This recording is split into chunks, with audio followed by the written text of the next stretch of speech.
বাবা। বল বৎস। বাবা, একটা সমস্যায় পড়ে আপনার কাছে এসেছি বাবা। কি সমস্যা বল? লাউড়া বাবা আমার নাম, সকল সমাধানে সমস্যা করাই আমার কাজ। বাবা, অনেকদিন ধরে ফেসবুকে ভিডিও ছাড়তেছি, কিন্তু কোনোভাবেই ভিডিও ভাইরাল হচ্ছে না বাবা। বৎস, তুই তো সমস্যার জন্য একদম সঠিক স্থানে এসেছিস।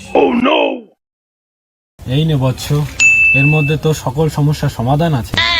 এই অনুসারে ভিডিও করলে তোর ভিডিও 100% ভাইরাল হবে। তাহলে এখন আমি যাই বাবা। ঠিক আছে বৎস, আয়।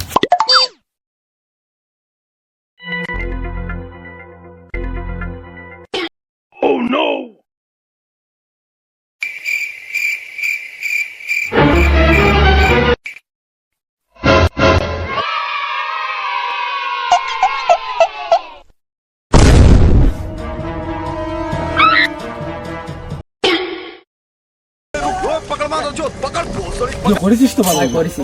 তো দেখ স্যার, এটা ভাইরাল হয় কিনা তাই দেখ। ये क्या हो गया? ये क्या सुन रहा हूँ मैं?